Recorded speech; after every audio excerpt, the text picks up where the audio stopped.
नमस्कार। आप विनय मिश्र, आप Chitra Jaitley. Vinci group YouTube channel में आप सब लोगों का हार्दिक स्वागत है। आशा है आपको हमारी पिछली कहानी प्रेम की बिरादरी हरिशंकर परसाई जी द्वारा लिखित जरूर अच्छी लगी होगी। और वैसे आज की हमारी वेशभूषा से आपको पता चल गया होगा कि हम कौन से प्रांत की कहानी आपके लिए लेकर आए हैं। जी हाँ, कर्नाटक प्रांत की। ये मेनली कन्नड़ भाषा में लिखी गई कहानी है, जिसको हिंदी में अनुवादित किया गया है। इस कहानी का नाम है रंगप्पन मदुवे, मतलब रंगप्पा की शादी। लेखक मास्ती वेंकटेश अयंगार, जो मास्ती के नाम से भी जाने जाते थे और श्रीनिवास के नाम से लिखते थे। ये ज्ञानपीठ अवार्डी रह चुके हैं। इन्होंने महाकाव्य, कविताएं, कहानियां, ढेर सारे नाटक, एंथ्रोपोलॉजीज, ऑटोबायोग्राफीज, ऐसे सिर्फ कन्नड़ा साहित्य में ही नहीं, भारतीय साहित्य के लिए योगदान दिया है। और ये जो कहानी हम आपके लिए लेकर आए हैं, ये 1911 में प्रकाशित हुई थी। तो चलिए शुरू करते हैं रंगप्पा की शादी।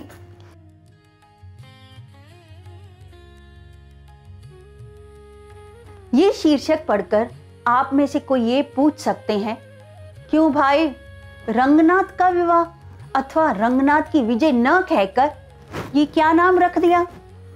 जी हाँ, जगन्नाथ की विजय, गिरिजा कल्याण की भांति श्री रंगनाथ की विजय जैसा एक भारी भरकम सा नाम रखा जा सकता था। ये बात नहीं कि ये मेरे ध्यान में नहीं आया हो, पर देखिए ये जगन्नाथ की विजय भी नहीं है और गिरिजा कल्याण भी नहीं है। ये तो हमारे गांव के रंगा की शादी है, इसीलिए ऐसा नाम रखा। हमारा गांव होसहल्ली है। उसका नाम आप लोगों ने सुना होगा ना? नहीं? ओ बेचारे, ये आपका दोष नहीं है। भूगोल की पुस्तक में उसका नाम नहीं है। इंग्लैंड में रहने वाले, अंग्रेजी में भूगोल लिखने वाले साहब को होसहल्ली का पता कैसे होगा, इसीलिए उसने छोड़ दिया होगा। लेकिन असल में बात यह है कि जब हमारे लोग भूगोल लिखेंगे, वे भी होसहल्ली का नाम भूल जाएंगे। खैर, ये तो भेड़ चाल है। सब एक के पीछे एक आंख खोलकर गिरते हैं। इंग्लैंड के साहब और हमारे ग्रंथकार यदि उसे भूल जाएं, तो बेचारा नक्शा बनाने वाला क्या उसे याद रखेगा? नक्शे में तो उसका नामो निशान भी नहीं। अरे, मैंने क्या शुरू किया था और क्या कहने लग गया, क्षमा कीजिए। हाँ, भारत में मैसूर दावत में गुजिया की भांति है। मैसूर में होसहल्ली गुजिया में भरे मसाले की भांति है। ये दोनों बातें निस्संदेह सत्य हैं। आप सैकड़ों बातें कह सकते हैं, मैं मना नहीं करता, पर यह बात तो सच है कि होसहल्ली का मैं ही प्रशंसक नहीं हूं। हमारे गांव में एक वैद्य है, उनका नाम गुंडा भट्ट है। उनका भी यही कहना है। उन्होंने जरा दुनिया देखी है। इसका मतलब यह नहीं कि वे विलायत हो आए हैं। आजकल के लड़के अगर ये पूछते हैं कि आपने विलायत देखा है, तो वे कहते हैं, नहीं भैया, वो तो मैंने तुम्हारे लिए छोड़ दिया है। एक जगह न रहकर सारी दुनिया में पागल कुत्ते की तरह चक्कर काटना तुम्हें ही मुबारक। हां, मैं थोड़ा बहुत अपने देश में घूम आया हूं। उन्होंने भी बहुत से गांव देखे हैं। हमारे गांव के सामने ही एक अमराई है। एक दिन कृपा कर कर हमारे गांव पधारिए। एक अमिया दूंगा, खा कर देखिए। अरे बाबा, खाने की जरूरत नहीं, तनिक सी चख कर देखिए, उसकी खटास कपाल तक चढ़ जाएगी। एक बार मैं वो अमिया ले आया। घर में उसकी चटनी बनी, सबने खाई। अरे भाई, सभी को खांसी का शिकार हो जाना चाहिए था क्या? दवा के लिए वैद्य के पास जाना पड़ा। तब उन्होंने ये बात कही, ये अमिया जितनी बढ़िया है, उतनी ही हमारे गांव की और उसके पास की हर चीज बढ़िया है। हमारे गांव की बावड़ी के पानी के स्वाद के क्या कहने। उस बावड़ी में कमल की बेल है, देखने में फूल बड़े सुंदर हैं। खाने को पत्तल न मिल पाए तो दोपहर में स्नान करने के बाद 2 पत्ते तोड़कर ले आने से काम चल जाता है। इससे पत्तल बनाने का झंझट ही नहीं। आप सोचेंगे कि मैं कहां कहां की बातें ले बैठा। क्या करूं, गांव की बात उठते ही ऐसा होता है। खैर, जाने दीजिए, अब उस प्रसंग को यही बंद करता हूं। अगर आप में से किसी को हमारे गांव आने की इच्छा हो तो मुझे एक पत्र लिख दीजिए। होसहल्ली कहते हैं, कैसे पहुंचना है ये सब लिख दूंगा, बाद में आप आसानी से आ सकते हैं। जो भी हो, सुनने से देखना ही श्रेष्ठ है ना। मैं अब से कोई 10 साल पुरानी बात कह रहा हूं। तब हमारे गांव में अंग्रेजी पढ़े लिखे लोगों की संख्या उंगली पर गिनी जा सकती थी। कर्णिक महोदय ने पहली बार हिम्मत करके अपने बेटे को बैंगलोर में अंग्रेजी पढ़ने के लिए भेजा था। अब क्या है, अब तो ऐसे बहुत हैं। छुट्टियों के दिनों में तो गली गली में अंग्रेजी में गिटपिट करने वाले लोग मिल जाते हैं। पहले तो कहीं भी कोई गिटपिट करने वाला नहीं मिलता था। लोग कन्नड़ा बोलते समय भी अंग्रेजी के शब्द नहीं बोलते थे, वो हास्यास्पद हो जाता था। आजकल तो ऐसा ही है। 4 दिन पहले राम राय के घर वालों ने एक लकड़ी का गट्ठा लिया। उनका लड़का पैसे देने आया। उसने लकड़ी वाली से पूछा, कितने पैसे हुए? उस पर वो बोली, 4 आने दीजिए।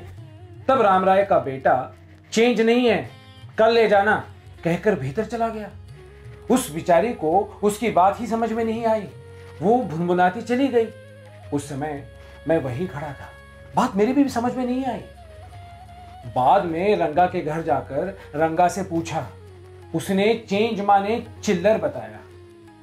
इस प्रकार की अमूल्य अंग्रेजी भाषा उन दिनों हमारे गांव में प्रचलित नहीं थी। इसीलिए रंगा के बेंगलोर से गांव लौटने पर सारे गांव वाले, कर्णिक का लड़का गांव आया है, अरे बेंगलोर से पढ़ लिख कर आया है, अरे रंगा आया है, चलो देखने चलो, कहकर सब उसके दरवाजे पर जमा हो गए। लोगों की भीड़ का क्या कहूं, मैं भी उनके आंगन में जाकर खड़ा हो गया। लोगों की भीड़ देखकर मैंने पूछा, ये सब यहां क्यों आए हैं? क्या कोई बंदर का नाच हो रहा है? वहां एक लड़का था जिसे जरा भी अक्ल नहीं थी। तुम क्यों आए हो? कहकर उसने उन लोगों के सामने मुझसे पूछ ही डाला। वो एकदम छोकरा था, मान मर्यादा की गंध तक न जानता था। मैं ये सोचकर चुप हो गया कि वो पुराने रीति रिवाजों से एकदम अनभिज्ञ है। इतने लोगों को देखते ही रंगा बाहर आया। यदि हम सब कमरे में घुस जाते तो कोलकाता की काल कोठरी में जो हुआ था वो यहां भी हो जाता। भगवान की कृपा से ऐसा होने से बच गया। रंगा के बाहर आते ही सबको अचरज हुआ। 6 मास पूर्व हमारे गांव से जाते समय वो जैसा था उस दिन भी वैसा ही था। एक बुढ़िया उसके पास ही आकर खड़ी हुई थी। उसने उसकी छाती पर हाथ फेरकर ध्यान से देखा। जनेऊ अब भी है, जाति भ्रष्ट नहीं हुआ, कहकर चली गई। रंगा हंस पड़ा। रंगा के पास पहले की तरह हाथ, पैर, आंख, नाक थे। ये देखकर वहां से लोगों की भीड़ ऐसे विलीन हो गई जैसे बच्चे के मुंह में मिश्री घुल जाती है। मैं खड़ा ही रहा। सबके चले जाने के बाद मैंने पूछा, कहो भाई रंगापा, कैसे हो? तब रंगा का ध्यान मेरी तरफ आया।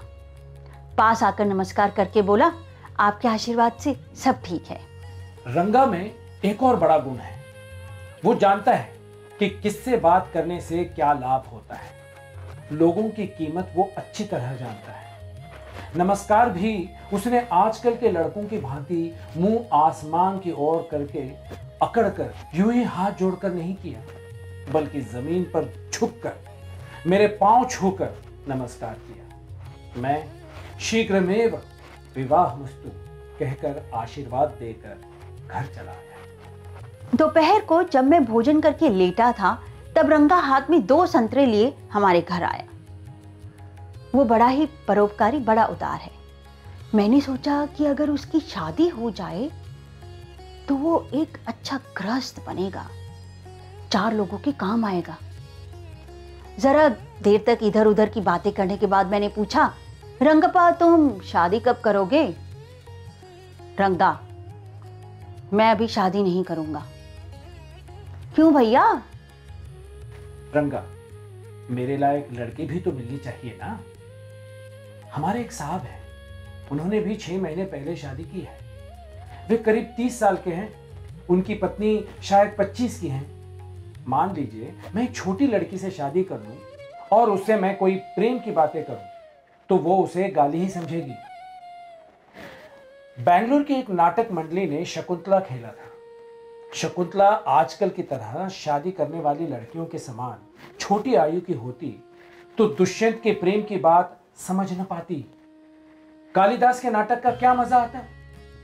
शादी करनी हो तो जरा बड़ी लड़की से ही करनी चाहिए, नहीं तो चुपचाप रह जाना चाहिए। इसीलिए मैं अभी शादी करना नहीं चाहता। और कोई कारण है क्या? रंगा, हमें अपने आप लड़की को चुनने का मौका होना चाहिए। हम वैसा कर सकते हैं। बड़ों की बात पर यदि हम हाँ कर दें और वे अंगूठा चूसने वाली लड़की लाकर सामने खड़ी कर दें तो भला कैसे मान ले? एक तो करेला, दूसरे नीम चढ़ा जैसा होगा ना। रंगा हंसते हुए, एग्जैक्टली, हाँ एकदम। मैंने सोचा था कि जल्दी से इस लड़की की शादी कर दी जाए तो अच्छा गृहस्थ बनेगा, पर यह तो आजीवन ब्रह्मचारी बना रहना चाहता है। ये देखकर मैं बहुत व्याकुल हो उठा। कुछ देर बात करने के बाद मैंने रंगा को भेज दिया। बाद में प्रतिज्ञा की, इस लड़के की शादी जल्दी से करा डालनी है। हमारे रामराय के घर उनकी भांजी आई हुई थी। लड़की 11 वर्ष की थी और सुंदर थी। बड़े शहर में रहने के कारण थोड़ा हारमोनियम और वीणा बजा लेती थी। गला बहुत ही मधुर था। माता पिता के गुजर जाने के कारण मामा उसे अपने घर ले आया था। उसके योग्य वर रंगा ही था। वो भी रंगा के लिए उपयुक्त कन्या थी। मैं अक्सर रामराय के घर आया जाया करता था। वो बच्ची मुझसे हिली मिली हुई थी। अरे, उस लड़की का नाम बताना तो भूल ही गया। उसका नाम रत्ना था। अगले दिन प्रातः रामराय के घर जाकर मैंने उनकी पत्नी से कहा, छाछ ले जाने के लिए जरा रत्ना को हमारे घर भेज दीजिए। रत्ना आई। शुक्रवार का दिन होने से उसने अच्छी सी साड़ी पहन रखी थी। उसे कमरे में बिठाकर मैंने कहा, बहन अच्छा सा गाना तो सुना दो।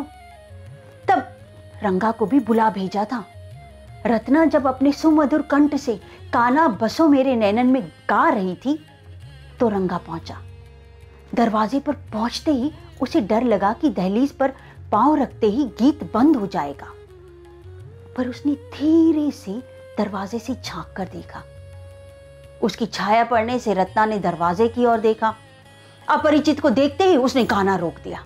बढ़िया आम खरीदकर खाते समय तनिक सा भी बेकार न जाए, पैसे लगे हैं सोचकर जब जरा छिलका चखकर स्वाद देखकर बाकी का खाने का प्रयास करने में पूरा आम हाथ से फिसलकर धरती पर जा गिरे तो आपकी जो मनस्थिति होगी वही स्थिति रंगा की हुई।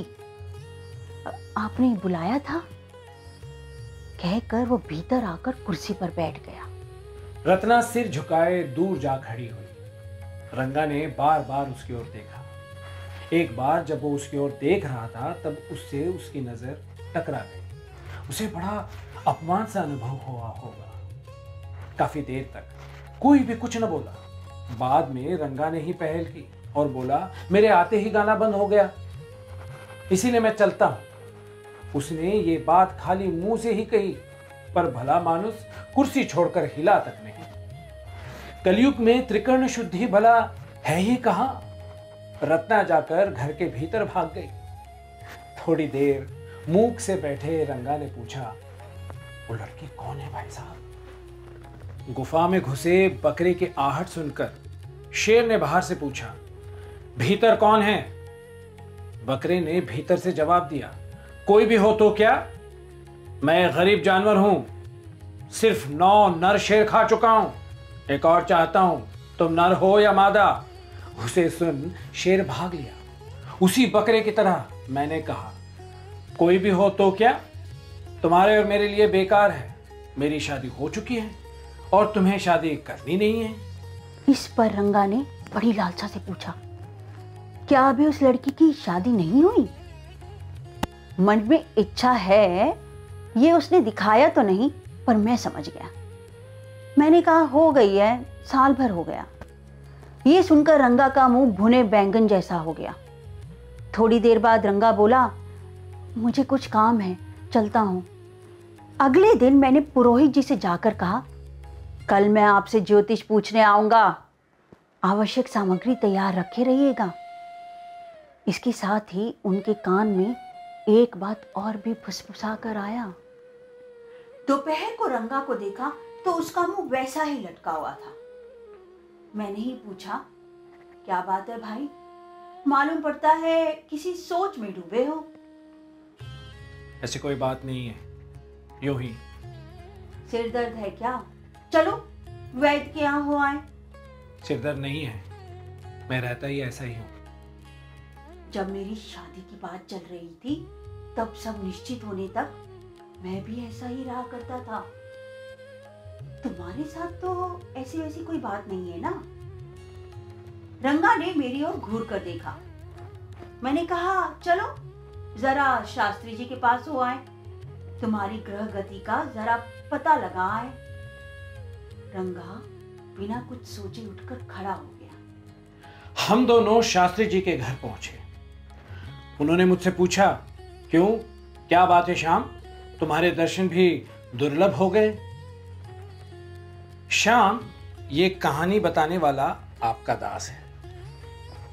उसका ढंग देखकर मुझे बड़ा क्रोध आया।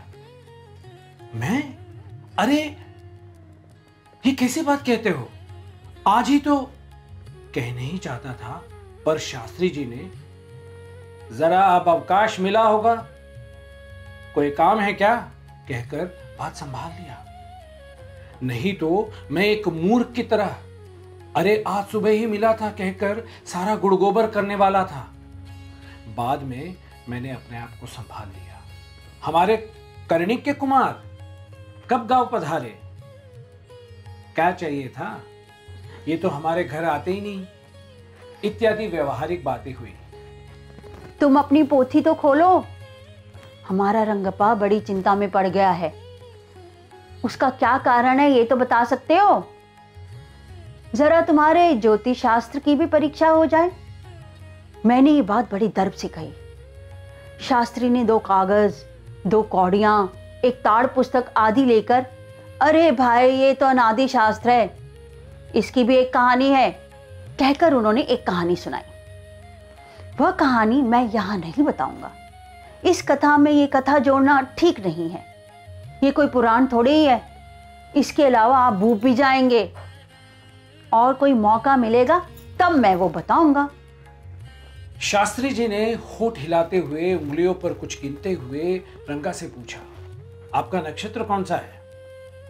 ये रंगा को मालूम न था। शास्त्री जी ने कोई बात नहीं कहते हुए सिर हिलाकर हिसाब लगाए। आंखें गंभीरता से मिचमिचाकर कहा, कन्या के विषय में चिंता है। उनका वो खेल देखकर मैं अपनी हंसी रोक नहीं पा रहा था। फिर भी मैं अपनी हंसी रोक बैठा था। उनकी बातें सुनते ही ठहाका मारकर कहा, क्या बात है रंगप्पा, मेरी बात ही निकल रही है सही। वो कन्या कौन है? ये बात पूछने वाला मैं आपका दास था। कुछ सोचकर वे बोले, सागर में मिलने वाले पदार्थ के नाम की लड़की होनी चाहिए। क्या उसका नाम कमल हो सकता है? हो सकता है। काई हो सकती है? यदि कमल ना हो तो काई क्या, मोती और रत्न। रत्न? राम राय के घर में एक रत्न नाम की लड़की आई है। खैर इस बात को रहने दीजिए, कन्या लाभ तो होगा ना।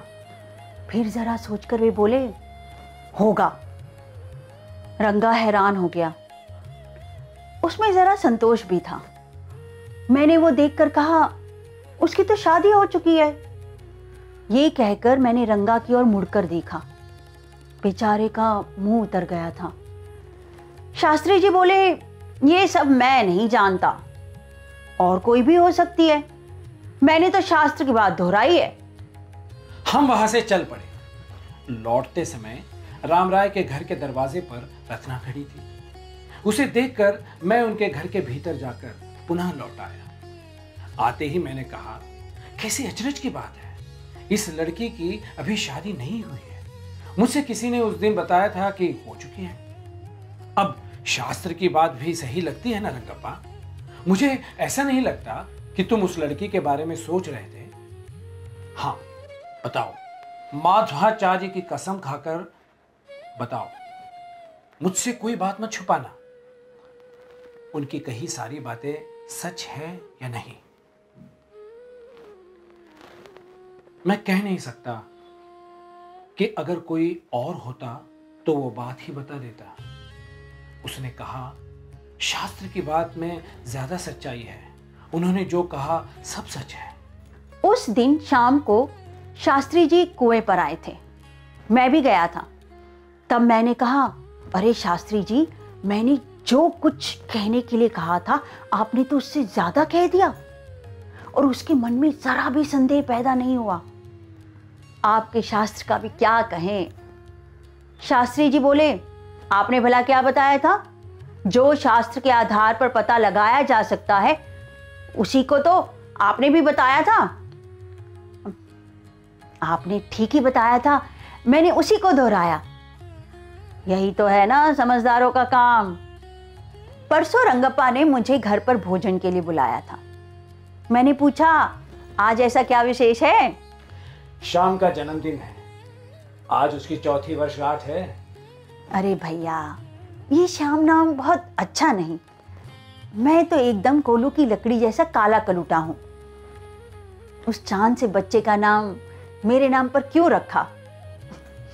तुम्हारे और रत्ना के बचपने का क्या कहें, अंग्रेजों का तरीका ऐसा होता है। अगर तुम्हारी पत्नी का अब 8वां महीना चल रहा है तो माँ को साथ क्यों नहीं लाए? दीदी और माँ दोनों साथ आई है। मैं खाने पर गया था। जाते ही श्याम आकर मेरे पांव पर पड़ गया। वो वहीं चिपक कर बैठना चाहता था। मैंने उसे गोद में उठा लिया, उसके गाल चूमकर उसकी कोमल उंगली में एक अंगूठी पहनाई। अब आप कृपा करके अपने दास को आज्ञा दीजिए। मैं तो आपकी सेवा के लिए सदा तैयार हूं। आप ऊब तो नहीं गए ना? तो ये थी कहानी रंगप्पा की शादी, जो कि हमारे कर्नाटक क्षेत्र के कन्नड़ भाषा की एक कहानी थी। उम्मीद है आपको ये कहानी पसंद आएगी। आप अपने अपने क्षेत्रों से जुड़ी हुई कहानियां हमें सुझाएं, जो हम आपके लिए लेके आएंगे। तब तक हमारे साथ बने रहिए, विंची ग्रुप के साथ जुड़े रहिए। शेयर्स और लाइकिंग में कोई कमी नहीं आनी चाहिए। एक और कहानी के साथ जल्दी उपस्थित होंगे। तब तक के लिए नमस्कार।